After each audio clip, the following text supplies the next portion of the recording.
Hello friends, welcome back to my channel Himanshu classes. दोस्तों, BPSC ने headmaster examination ले लिया है और उसको देख करके कहा जा सकता है कि हेड टीचर एग्जामिनेशन का जो क्वेश्चन पेपर होगा वो भी इसी तरह का लगभग होगा। उसमें कोई कमी हो सकती है, लेवल थोड़ा नीचे रह सकता है, मैं ऐसा कह सकता हूँ, लेकिन आसान नहीं रहने वाला है। हेडमास्टर एग्जामिनेशन के क्वेश्चन पेपर को अगर आपने देखा होगा तो ज़रूर ये आकलन कर लिया होगा कि क्वेश्चन का जो लेवल होगा वह स्टैंडर्ड होगा। दोस्तों, आज इस वीडियो में मैं आपको हेडमास्टर एग्जामिनेशन का जो क्वेश्चन पेपर है उसका जो जीएस पोर्शन है उसका टोटल का आंसर शीट मैं आपके सामने रखने जा रहा हूँ। क्वेश्चन के साथ आंसर बताऊँगा और आपके एग्जामिनेशन के लिए यानी हेड टीचर एग्जामिनेशन के लिए बहुत ही महत्वपूर्ण साबित होंगे। और जो हेडमास्टर एग्जामिनेशन दे चुके हैं वो भी बहुत हद तक कंफर्म हो जाएंगे कि उनका कितना सही है और कितना गलत है। मैं आपको यहाँ पर जीएस का आंसर बताने जा रहा हूँ और ये जो क्वेश्चन है एक टीचर से मैंने अवेलेबल करवाया है, इसलिए यहाँ पर जो टिकआउट है उस पर आपको नहीं जाना है। पहला रीजनिंग है और यहाँ पर 2 अक्षर लुप्त है और उस हिसाब से जो इसका सही आंसर होगा वो ऑप्शन नंबर बी होगा, एच। नेक्स्ट क्वेश्चन की ओर बढ़ते हैं। नेक्स्ट क्वेश्चन है कि अनुक्रम 4, 8, 16 वाट 64 में लुप्त संख्या है। अब देखिए यहाँ पर डबल करके किया हुआ है, 4 2 जा 8, 8 2 जा 16, इस हिसाब से है। तो जो सही जवाब है वो ऑप्शन नंबर डी है, 32। अब क्वेश्चन नंबर 53 क्या है? 53 है बाएं से दाएं लुप्त अक्षर हैं। यहाँ पर 7 जो अक्षर है दोस्तों उसको लुप्त करके 8वां अक्षर लिखा गया है और उस हिसाब से 53 का जो सही आंसर है वो ऑप्शन नंबर ए है, JSN। यानी यहाँ पर जो ब्लैंक है वहाँ पर आपको क्रम वाइज उसे भर देना है। अब 54 का आंसर देखते हैं। यदि कूट भाषा में, अब देखिए यहाँ पर कुमार को LVNBS लिखा गया है तो इमोशनल का क्या होगा? तो इस हिसाब से यहाँ पर जो सही जवाब है वो 54 का ऑप्शन नंबर बी है। 55 क्वेश्चन जो है दोस्तों कि 31 छात्र में अनिल और सुनील का क्रम ऊपर से क्रमशः 7वां 11वां है, तो कक्षा में नीचे से उन दोनों का क्रम क्या होगा? अब यहाँ पर माइनस करते हैं और उसमें एक 1 ऐड कर देते हैं। उस हिसाब से देखिए 31 में से अगर 7 माइनस करते हैं तो 24 होता है। अब 24 में एक ऐड करेंगे तो 25 होगा और इस हिसाब से जो सही आंसर होगा इसका ऑप्शन नंबर सी होगा। अब क्वेश्चन नंबर 56 जो है, देखिए यहाँ पर साइन चेंज कर दिया जाएगा और साइन चेंज करने के बाद जो यहाँ पर ये जो इसका जब सॉल्यूशन निकालिएगा तो 56 का सही जो जवाब है वो ऑप्शन नंबर सी होगा, 2। अब 57 देखते हैं। 56 देखने के बाद स्पोर्ट्स लोगो से संबंधित है तो उसी तरह जैसे नेशन संबंधित है। अब देखिए स्पोर्ट्स में लोगो दिया जाता है, जैसे मान लीजिए ओलंपिक का लोगो होता है, राष्ट्रमंडल का लोगो होता है, तो उसी तरह से अगर नेशन को देखा जाए तो ऑप्शन नंबर ए एम्बलम होना चाहिए, प्रतीक होना चाहिए नेशन का। अब यहाँ लोगो है कि लोगो है, अब ये तो इंग्लिश का जब क्वेश्चन आएगा तब देख करके समझ में आएगा कि क्या क्लियर है, पर इंग्लिश का भी मेरे पास अवेलेबल नहीं हो पाया है, इसलिए दोस्तों यहाँ पर लोगो से हम लोग अगर देखें तो ऑप्शन नंबर ए सही होगा। अब 58 की ओर देखते हैं। 58 है कि 3 और 4 के बीच किस समय घड़ी की दोनों सुइयां एक साथ रहेंगी? इसका सही जवाब है ऑप्शन नंबर सी, 3:16.4 जो है ये होगा यहाँ पर 58 का आंसर। अब 59 देखते हैं। तो 59 है कि निम्नलिखित में से कौन सा प्राकृत संख्या का वर्ग नहीं हो सकता है? सबका वर्ग निकलता है। यहाँ ऑप्शन नंबर जो सी है वो सही जवाब है, इसका वर्ग नहीं निकलता। अब 60 है कि दिया गया एक समीकरण है, इसमें x y का मान क्या होगा? तो दोस्तों इसको अगर आप हल करेंगे तो इसका सही जवाब जो है वो ऑप्शन नंबर डी है, 2 और 1, x और y का जो मान आएगा। अब ये यहाँ पर देख लिया। अब क्वेश्चन नंबर 61 की तरफ बढ़ते हैं। 61 जो आप यहाँ पर देख रहे हैं, ये यहाँ पर जब इसका सॉल्यूशन करिएगा तो इसका जो सही जवाब होगा वो ऑप्शन नंबर बी होगा, 2, क्योंकि ये हो जाएगा a² - 2ab, समझ रहे हैं ना? और ये नीचे जो है a² + b², किस हिसाब से? जब इसको आप a मानते हैं और इसे आप b मानते हैं तो इस हिसाब से इसका 61 का जो सही आंसर है वो बी होगा। इसको हल करके आप देख लेंगे। अब उसके बाद 62 क्या है ये देखते हैं। 62 है कि दिया गया एक समीकरण है और x का मान पूछता है। अब x का दो मान आएगा, एक प्लस में आएगा, एक माइनस में आएगा। तो इसका जो सही जवाब है वो ऑप्शन नंबर ए है। ये नंबर 63 है कि 2021 में मेट्रो शहर भागलपुर की जनसंख्या 4,87,000 थी, 2% दर से सालाना बढ़ती है, तो 5 साल बाद इसकी जनसंख्या क्या होगा? तो इसका सही जवाब ऑप्शन नंबर बी होगा। अब क्वेश्चन नंबर 64 देखते हैं। 64 का जब आप सॉल्यूशन निकालिएगा तो इसमें क्या होता है ये देखिए। यहाँ पर जब इसका सॉल्यूशन निकलेगा तो 17 आएगा और इसका मान जब यहाँ पर आप बैठाइएगा तो ऑप्शन नंबर डी सही जवाब आएगा 1। 64 के बाद अब हम लोग 65 की ओर बढ़ते हैं कि 9 विद्यार्थियों का औसत अंक 25 है तो 5 विद्यार्थियों का औसत अंक 81 है तो 14 विद्यार्थियों का औसत अंक क्या होगा? ये जो 65 है इसका सही जवाब जो है वो ऑप्शन नंबर डी है 45। ये 65 कंप्लीट हो गया। अब 66 की ओर बढ़ते हैं। 2 विद्यार्थी अनिल और असीमा के एक परीक्षा में उपस्थित हुए। अनिल के परीक्षा में उत्तीर्ण होने की जो प्रायिकता है 0.05 है। असीमा के परीक्षा में उत्तीर्ण होने की प्रायिकता 0.10 है। दोनों के परीक्षा में उत्तीर्ण होने की प्रायिकता 0.02 है। उनमें से कम एक उत्तीर्ण नहीं होगा, इसकी प्रायिकता क्या होगा? तो दोस्तों इसका जो सही जवाब है वो ऑप्शन नंबर बी है 0.98। अब 66 के बाद हम लोग 67 की ओर बढ़ते हैं। राम और मोहन मिलकर एक खाई को 12 दिन में, राम अकेला 30 दिन में, तो बताइए मोहन अकेला कितने दिन में करेगा?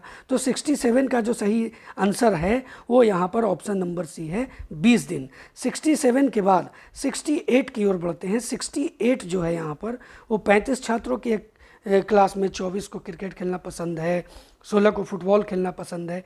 ये नंबर ऑफ इंटरसेक्शन और यूनियन से ये क्वेश्चन निकलता है। ये जो फॉर्मूला होता है मैं आपको बता दूं यहाँ पर। नंबर ऑफ जैसे सी यूनियन फुटबॉल है, एफ है।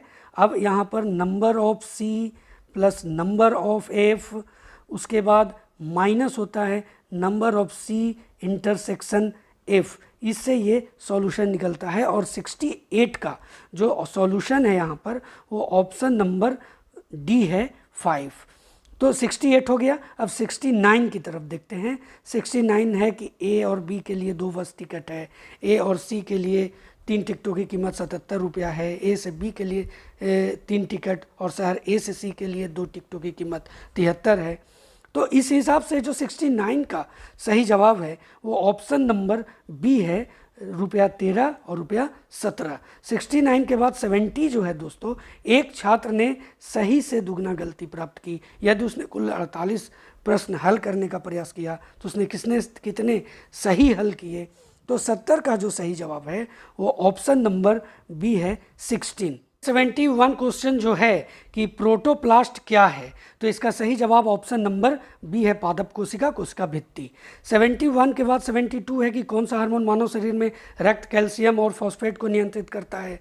तो 72 का जो आंसर है वो ऑप्शन नंबर डी है पैराथायरॉयड हार्मोन। अब ये 72 के बाद 73 की ओर बढ़ते हैं कि पति का ब्लड ग्रुप ए और पत्नी का ब्लड ग्रुप बी, तो बच्चे का ब्लड ग्रुप क्या होगा? तो इसमें जो सही जवाब होगा ये ऑप्शन नंबर डी होगा, ये सभी होंगे। अब क्वेश्चन नंबर 74 है कि कौन सा मेरुदंडीय प्राणी अंग केवल ऑक्सीजन युक्त रक्त प्राप्त करता है? तो 74 का जो सही आंसर है वो है ऑप्शन नंबर ए फुफ्फुस। अब 74 के बाद हम लोग देखेंगे 75 नंबर। 75 है कि मानव कान का श्रव्य आवृत्ति परिसर, देखिए न्यूनतम होता है जो वो 20 हर्ट्ज होता है और अधिकतम जो है वो 20,000 हर्ट्ज होता है। तो ऑप्शन नंबर सी हो गया। 76 है कि ब्लैक बोर्ड काला लगता है क्योंकि यह, देखिए कोई भी काला चीज़ होता है वो सभी रंगों को अवशोषित करता है और इसीलिए वो काला दिखाई देता है।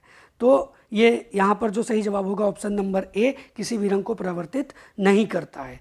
76 के बाद 77 है कि साबुन का बुलबुला किसके कारण रंगीन दिखता है? तो इसका सही जवाब है दोस्तों 77 का व्यतिकरण। व्यतिकरण के कारण वो रंगीन दिखाई देता है। 78 है कि पानी की बूंदें तैलीय सतह पर नहीं चिपकती। अब देखिए यहाँ तैलीय सतह पर इसलिए नहीं चिपकती कि आसंजक बल की कमी होती है। तो यहाँ पर जो सही जवाब है कि चिपकने वाले बल की कमी के कारण। तो 78 के बाद अब हम लोग 79 की ओर बढ़ते हैं कि इंद्रधनुष बनने का कारण होता है। तो इंद्रधनुष बनने का जो कारण होता है, यहाँ पर जो सही जवाब है कि पानी की बूंदों द्वारा सूर्य के प्रकाश का अपवर्तन और परावर्तन, ऑप्शन नंबर D79 का सही जवाब होगा।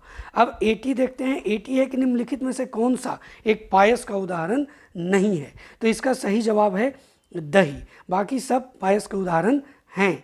क्वेश्चन नंबर 81 है कि निम्नलिखित में से कौन सी सिरका की संरचना है? तो इस हिसाब से जो इसका सही जवाब है दोस्तों, वो ऑप्शन नंबर डी होगा। पानी में एसिटिक एसिड का 5% से 8% जो होता है वो 4% से 8% होता है, लेकिन यहाँ पर ऑथेंटिक आंसर 5% से 8% घोल जो है, इसे आपको अगर आपने लगाया है तो सही है। क्वेश्चन नंबर 82 है कि निम्नलिखित में से कौन सा गलत है? तो देखिए यहाँ पर जो ऑप्शन आप देख रहे हैं बी सी डी सही है, ऑप्शन नंबर ए गलत है। अब 82 के बाद 83 की ओर बढ़ते हैं कि ब्लीचिंग पाउडर का रासायनिक नाम क्या है? अब इसका जो रासायनिक नाम है वो है कैल्शियम हाइपोक्लोराइट। तो इस हिसाब से इसका जो सही जवाब होगा ऑप्शन नंबर ई होगा, इनमें से कोई नहीं। तो 83 के बाद 84 की ओर बढ़ते हैं कि निम्नलिखित में से कौन सा रासायनिक परिवर्तन है? तो यहाँ पर जो रासायनिक परिवर्तन है दोस्तों, ये ऑप्शन नंबर ई होगा। एक से अधिक भोजन का पचना, खाना बनाना, ये सब रासायनिक परिवर्तन है, इसलिए ऑप्शन नंबर ई सही होगा, एक से अधिक। अब 84 के बाद 85 है कि गाजर का रंग नारंगी होता है। तो इसका सही जवाब है कि इसमें कैरोटीन होता है। 85 के बाद हम लोग अब बढ़ते हैं 86 की ओर। 86 जो है कि बिहार के निम्नलिखित वन्यजीव पक्षी अभयारण्यों में से भौगोलिक क्षेत्र वर्ग किलोमीटर की दृष्टि से कौन सा सबसे बड़ा है? तो इसका सही जवाब है ऑप्शन नंबर ए वाल्मीकि। अब 87 जो है वो है कि बिहार के निम्नलिखित प्रशासनिक विभागों में किसके पास सबसे कम जिले हैं? तो 87 के पास इसका जो सही आंसर है दोस्तों वो ऑप्शन नंबर ए है, भागलपुर। इसका 2 है, बाकी सबके जो यहाँ पर ऑप्शन आप देख रहे हैं वो 3-3 है। तो 87 के बाद हम लोग 88 की ओर बढ़ते हैं। 88 जो क्वेश्चन है कि निम्नलिखित देशों के जोड़ों में से किस जोड़े का पर्वतीय सीमा सबसे लंबा है? तो इसका सही जवाब है ऑप्शन नंबर सी, चिली और अर्जेंटीना। 88 के बाद 89 है कि क्षेत्र और देश के निम्नलिखित जोड़े में से कौन सा जोड़ा सही सुमेलित नहीं है? अब देखिए इसमें जो 89 का सही जवाब है, ये सभी जोड़े जो हैं वो सुमेलित हैं, और जो नहीं है तो इसका सही जवाब है ऑप्शन नंबर ई, इनमें से कोई नहीं। अब ये देख लिए 89 के बाद हम लोग 90 की ओर बढ़ते हैं। 90 है कि निम्नलिखित में से किस क्षेत्र में प्रवाल भित्ति नहीं है? तो 90 का जो सही जवाब है वो ऑप्शन नंबर डी है, खंभात की खाड़ी। सभी के प्रवाल भित्ति हैं, ये खंभात की खाड़ी में प्रवाल भित्ति नहीं है। 91 जो क्वेश्चन है कि सुरंग और जुड़ने वाले स्थानों में निम्नलिखित जोड़े में से कौन सा जोड़ा सही सुमेलित नहीं है? तो ये सभी सुमेलित है, इसलिए जो सही जवाब है ऑप्शन नंबर ई होगा। अब क्वेश्चन नंबर 92 है कि निम्नलिखित भारतीय राज्यों में से किस राज्य में मान्यता प्राप्त स्टार्टअप का प्रतिशत सर्वाधिक है? तो इसका सही जवाब है ऑप्शन नंबर सी, महाराष्ट्र। मैंने कहा ये एक टीचर से अवेलेबल कराया है, इसलिए उन्होंने इस तरह का इस पर टिकआउट किया है। तो इसका सही जवाब ऑप्शन नंबर सी, महाराष्ट्र होगा। क्वेश्चन नंबर 93 है कि निम्नलिखित में से कृषि की कौन सी प्रवृत्ति भारत में चाय, कॉफ़ी और रबर के उत्पादन के लिए अपनाई जाती है? देखिए यहाँ पर जो सही है वो बागवानी ही अपनाई जाती है। अब क्वेश्चन नंबर 93 के बाद अब 94 की ओर बढ़ते हैं। 94 है कि भौगोलिक क्षेत्र वर्ग किलोमीटर की दृष्टि से बिहार का निम्नलिखित में कौन सा जिला सबसे छोटा है? तो इसका सही जवाब है ऑप्शन नंबर ए, शिवहर जिला। 94 के बाद 95 है कि बिहार के निम्नलिखित जिलों में से किस जिले में धारवाड़ चट्टानें नहीं है? तो 95 का जो आंसर है दोस्तों वो है ऑप्शन नंबर डी, यानी नवादा में भी है, जमुई में भी है, गया में है। कहाँ नहीं धारवाड़ चट्टान है? तो कैमूर में। क्वेश्चन नंबर नेक्स्ट की ओर बढ़ते हैं, ये 96 है। 96 में गोलकनाथ बनाम पंजाब राज्य के संबंधित है। अब 96 का जो सही जवाब है ये मौलिक अधिकारों से संबंधित है, ऑप्शन नंबर ए। 96 के बाद 97 है बिहार राज्य के प्रथम मुख्यमंत्री कौन थे? बहुत लोग इसमें कन्फ्यूजन कर रहे हैं सिन्हा को देख करके, लेकिन कन्फ्यूजन करने की ज़रूरत नहीं है, ये ऑप्शन नंबर ए ही सही होगा। 97 के बाद 98 है, किस अनुच्छेद के अनुसार संसद की संयुक्त बैठक होती है? तो इसका सही जवाब है 98 का, वो ऑप्शन नंबर सी है, अनुच्छेद 108। अब 98 के बाद दोस्तों 99 की ओर बढ़ते हैं। 99 जो है कि अगर ग्राम पंचायत का विघटन होता है तो चुनाव होने चाहिए। अब देखिए इसको लेकर के ऐसे तो चुनाव जो है 6 माह के अंदर हो जाने चाहिए, एक प्रावधान है, लेकिन अभी कुछ दिन पहले क्या हुआ था, ग्राम पंचायत का विघटन जब किया गया था तो कोई निश्चित सीमा नहीं बताई गई थी, तो वो भी हो सकता है। यहाँ पर कन्फ्यूजन है, इससे मैं क्लियर होकर के जब आपको पंचायती राज व्यवस्था बताऊंगा तब वहाँ पर और क्लियर होकर के इसका आंसर आपको बताऊंगा। 99 के बाद 100 की ओर बढ़ते हैं। 100 है कि सर्वोच्च न्यायालय ने किस केस में कहा कि निजता का अधिकार मौलिक अधिकार है? तो 100 के बाद जो देखा जाए तो 100 का सही जवाब है जस्टिस के.एस. पुट्टास्वामी केस, ये सही जवाब होगा। अब 100 के बाद 101 क्या है? तो संविधान सभा की प्रांतीय संविधान समिति के अध्यक्ष कौन थे? इसका सही जवाब है option number A, Sardar Patel. Number 102 है कि भारतीय संसदीय समूह की स्थापना कब की गई? तो इसका सही जवाब है ऑप्शन नंबर बी, 1949। नंबर 103 है कि 26 नवंबर 1949 को संविधान के किन उपबंध या उपबंधों को प्रभावी किया गया? तो 103 का जो सही जवाब है वो ऑप्शन नंबर सी है, नागरिकता, निर्वाचन और अंतरिम संसद। अब 103 देख लिए, अब 104 की ओर बढ़ते हैं। 104 जो है कि सुकन्या समृद्धि योजना, इसका सही जवाब तो आपको मालूम होगा, ऑप्शन नंबर ए, बालिकाओं के लिए एक छोटी बचत योजना है। 104 के बाद 105 है कि निम्नलिखित में से कौन सी एक संसद की सबसे बड़ी समिति है? तो 105 का जो सही जवाब है वो ऑप्शन नंबर बी है, प्राक्कलन समिति। 105 के बाद हम लोग 106 की ओर बढ़ते हैं। 106 है कि आत्मनिर्भर भारत योजना का स्तंभ क्या है? अब 106 का जो सही जवाब है वो ऑप्शन नंबर ई होगा, ये सभी हैं इसलिए एक से अधिक इसमें आएगा, ऑप्शन नंबर ई होगा। 107 है, भारतमाला परियोजना का मुख्य केंद्र क्या है? ऑप्शन नंबर सी सही जवाब होगा, राज्य की सड़कों में सुधार। 107 के बाद 108 की ओर हम लोग देखते हैं। 108 है कि औद्योगिक नीति संकल्प 1948 ने प्रस्तावित किया। अब 108 का जो सही जवाब है वो ऑप्शन नंबर डी होगा, मिश्रित अर्थव्यवस्था। क्वेश्चन नंबर 110 है कि जनगणना 2011 के अनुसार बिहार का लिंगानुपात क्या है? तो इसका सही जवाब है ऑप्शन नंबर ए, 916। दोस्तों बिहार आर्थिक सर्वेक्षण 2020-21 के अनुसार वर्ष 2020-21 में स्थिर मूल्य पर बिहार अर्थव्यवस्था की वृद्धि दर के बारे में, इसमें 2.5% की वृद्धि हुई है 2019-20 के हिसाब से। तो उस हिसाब से देखा जाए तो इसमें जो सही जवाब आ रहा है वो ऑप्शन नंबर ई आ रहा है, लेकिन इसे और मैं क्लियर होकर के आपके सामने आंसर लाऊंगा। अभी मैं आपको ऑप्शन नंबर ई इसका आंसर बता रहा हूं। अब क्वेश्चन नंबर 112 है, 15वें वित्त आयोग के अध्यक्ष कौन है? तो इसका सही जवाब है वो ऑप्शन नंबर डी है, एन.के. सिंह। 113 है कि मानव विकास सूचकांक की गणना के लिए निम्नलिखित में से कौन सा संकेतांक आवश्यक है? अब देखिए इसमें ये सब है, अब इसके हिसाब से ऑप्शन नंबर ई सही होगा, एक से अधिक। 113 का ऑप्शन नंबर ई आप सही लगा लेंगे। अब क्वेश्चन नंबर 114 क्या है ये देखते हैं। 14 है कि निम्नलिखित संस्थाओं में से राष्ट्रीय स्तर पर कृषि साख के लिए कौन सी उच्च संस्था है?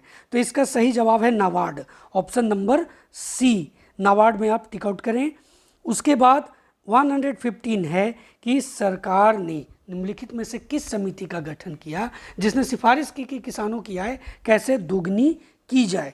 तो इसका जो सही जवाब है दोस्तों वो ऑप्शन नंबर डी है, वो है अशोक दलवाई समिति। इस प्रस्ताव को एक टूटते हुए बैंक पर बाद की तिथि का चेक के रूप में किसने वर्णित किया था? देखिए क्वेश्चन को कैसे घुमाया जाता है, सीधे सीधे आपने पढ़ा होगा पोस्ट डेटेड चेक, उसी को किस तरह से लिखा गया है। तो इसका सही जवाब जो है वो है Mahatma Gandhi, option number A. 116 के बाद 117 नंबर पर पढ़ते हैं, बांटो और छोड़ो का नारा किसने दिया? इसका सही जवाब है Mohammad Ali Jinnah, option number A इसका सही जवाब है। अब 118 है कि सविनय अवज्ञा आंदोलन प्रारंभ करने का निर्णय लिया गया। अब 118 जो है इसका जो सही जवाब है दोस्तों, ये ऑप्शन नंबर सी होगा, लाहौर अधिवेशन 1929। 119 देखते हैं। 119 है कि भारत के विभाजन को प्रथम बार किसके द्वारा स्वीकार किया गया। 3 जून योजना है, ये माउंटबेटन योजना है, ऑप्शन नंबर डी 119 का। अब 120 है कि किस घटना के दौरान वंदे मातरम गीत एक धार्मिक मंत्र बना, तो इसका सही जवाब है ऑप्शन नंबर ए, बंगाल विभाजन। 120 के बाद 121 है कि किसकी अध्यक्षता के अंतर्गत मार्च 1940 में रामगढ़ में भारतीय राष्ट्रीय कांग्रेस का 53वां अधिवेशन हुआ। देखिए इसके बाद जो थे सुभाष चंद्र बोस बिल्कुल अलग रास्ता अपना लिए थे, और ये ऑप्शन नंबर सी है, मौलाना अबुल कलाम आज़ाद। 122 है बौद्ध धर्म हिंदू धर्म के अंदर एक सुधार आंदोलन था, इन शब्दों को किसने कहा, तो इसका सही जवाब होना चाहिए option number B, A B Keith. Number 123 है किसने सोचा था कि प्रथम बौद्धवादी काउंसिल राजगृह में ही होना चाहिए।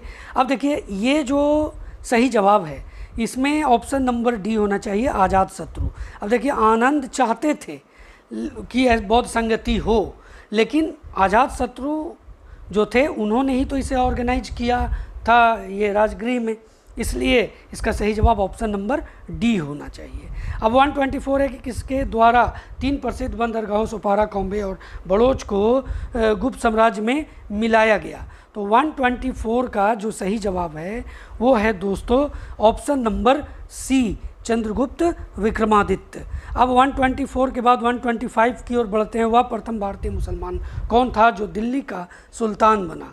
अब 125 का जो सही जवाब है वो ऑप्शन नंबर ई होगा।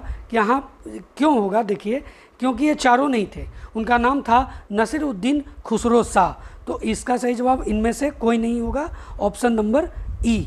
दोस्तों क्वेश्चन नंबर 126 है कि महान मुगल सम्राटों में से जैसे बाबर से औरंगजेब तक 2 सम्राट राजपूत राजकुमारियों से पैदा हुए, वे कौन थे, तो इसका सही जवाब जहांगीर और शाहजहां होगा।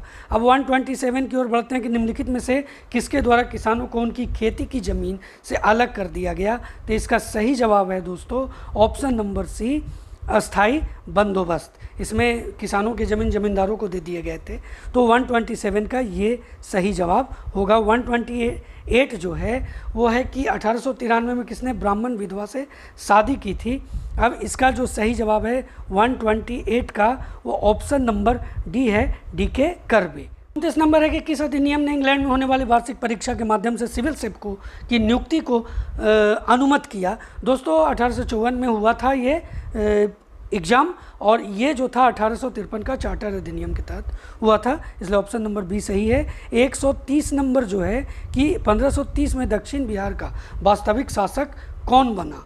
अब इसका सही जवाब जो होना चाहिए वो ऑप्शन नंबर सी होना चाहिए, शेर खां, क्योंकि शेर खां ही जो 1530 में वास्तविक शासक के रूप में सामने आया था, तो इसका एक अनुमान यही सही है कि ऑप्शन नंबर सी सही जवाब होना चाहिए। क्वेश्चन नंबर 131 जो है पंचायत की जागीर बिहार में एक भाग के रूप में निश्चित वर्णित है। मेरे समझ से इसका जो सही जवाब होना चाहिए तारीखे शेरशाही। अब बीपीएससी इसका क्या जवाब देता है, लेकिन यहाँ पर जो सही जवाब होना चाहिए वो तारीखे शेरशाही में इसका वर्णन होना चाहिए। 131 के बाद 132 देखते हैं, वो है दोस्तों देखिए यहाँ पर कांग्रेस में उदारवादियों पर आक्षेप पर सुरक्षित वाल्व सिद्धांत का प्रयोग किसने किया। इसका सही जवाब होगा option number B, Lala Lajpat Rai.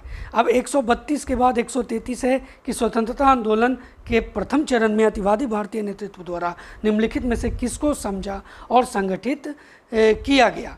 तो 133 का सही जवाब है वो होना चाहिए वो बहिष्कार और स्वदेशी आंदोलन।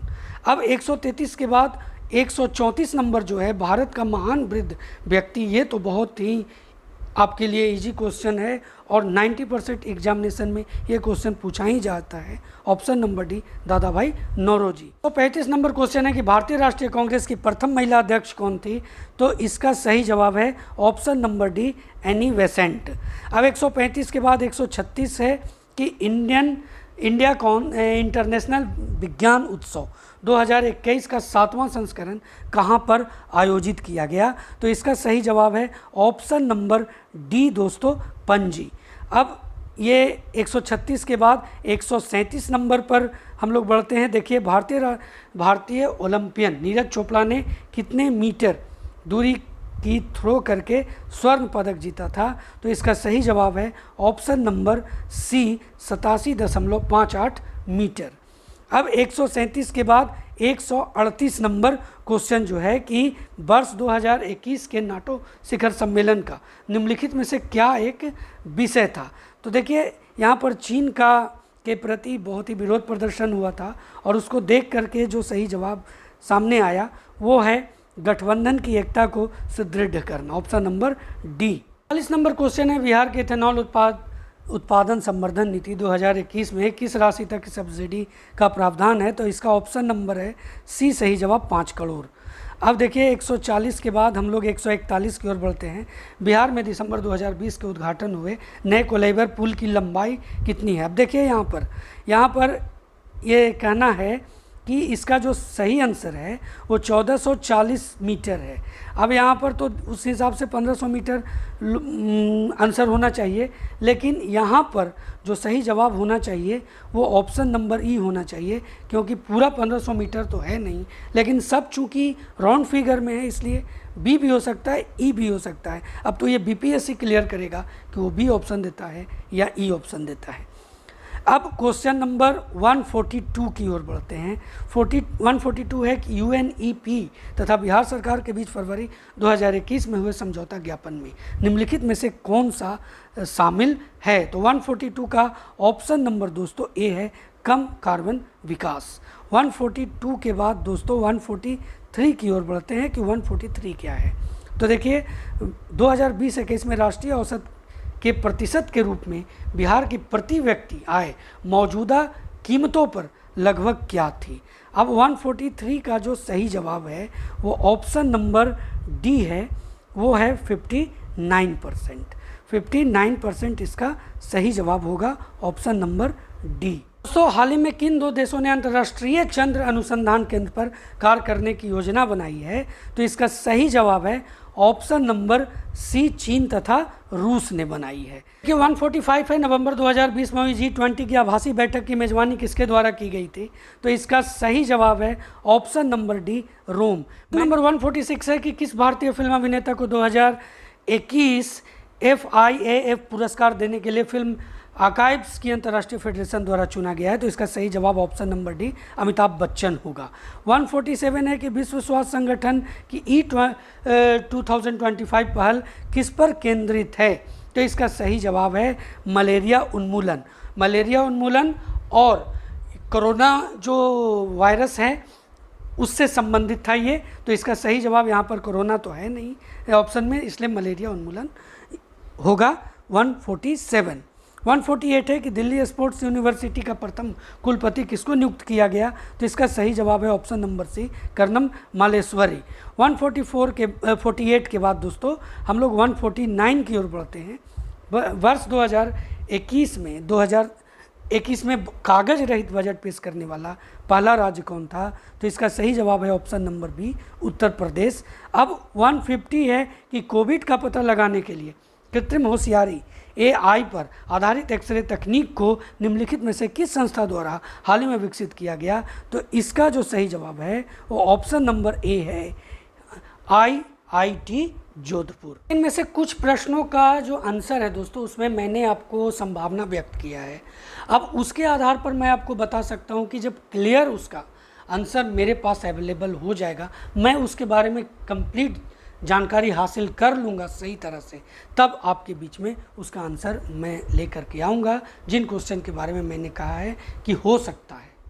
तो दोस्तों यह था हेडमास्टर एग्जामिनेशन के क्वेश्चन पेपर के GS पोर्शन का आंसर शीट।